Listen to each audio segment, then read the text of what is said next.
He's a lovely boy. He is a lovely boy. A very gentle-natured boy. Very respectful to elderly people, elders. And he had the makings of a fine young man. He had it all in him, you know. He listened, he took advice.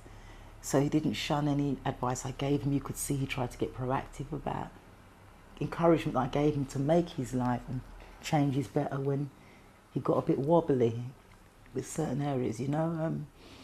So he was open to suggestion. It's not one of these young people that I don't want to hear what you got to say, I'm not interested, dismissive, rude, surly. He wasn't that kind of young man. He was quite a solitary person, so it's not someone you'd see with gangs and groups of people. Always Michael on his own or with his mother. That's how I know him.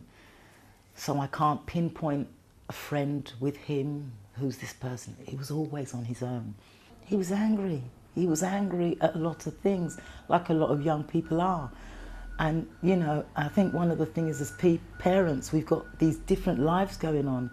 And particularly when you live in places like communities like housing estates and this kind of community life, there's a lot going on. So parents are trying to stabilise their home, stabilise by the work they do, their jobs, trying to hold down jobs, pay mortgages or rents, you know, ordinary lives for everywhere in the country. But when you've got estates like this, you're going to get a lot more complex issues. And I think with a lot of parents, you know, they do their best. I'm a parent, I know. If you take your finger off that pulse for 1 second, you've got to believe me, you will lose your child. Young people that have lost their way, got no hope, you will get these elder people that can come in and pray on them. You will do. You will get these because they've got the experience of education. They've got the experience of force. A lot of these young boys, mental bullying. It doesn't have to be a physical bullying, but mental bullying. And you've already got weaknesses. You're already low in different points in your life. They can pray and get these young boys so easy. About a year ago is when I saw him with this, the whole Muslim dress. And obviously I spoke to him about it. I asked him, are you a Muslim? I mean, I wanted to be sure. I mean, it's obvious physically, but are you a Muslim? And he said, yes, he's gone that way now. So I said, well, just be careful, you know, do the right thing if that's what you're going into. Because, you know, I'm aware that there's some that ride on the coattails of Islam and they're really not serving their cause. This example will tell you that that does not serve Islam's cause. It wouldn't be in their name for this kind of violence. And I think if you're going to be a proper Muslim, then it's a wonderful religion. So I was being cautionary to him when I said, you know, as long as, you know, you're doing the right thing. And I asked him what mosque he was going to.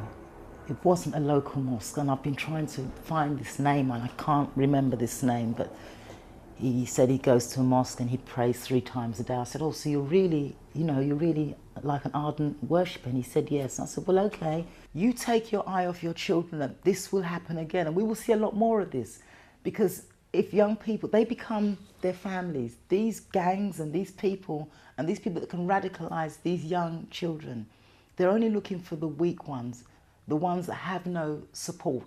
So we have a duty as parents to keep our eye on those children. We have a duty because, you know, Islam, for all its greatness that it does, we know that there are fractions of them that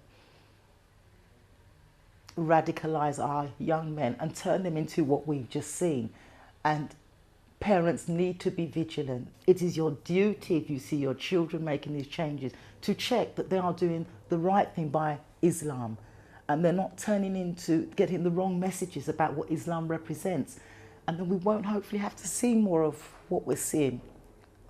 My fear is that we will,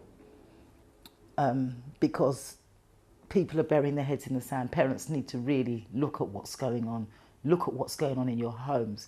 Question your children. You need to be involved so that you know what they're doing, you know.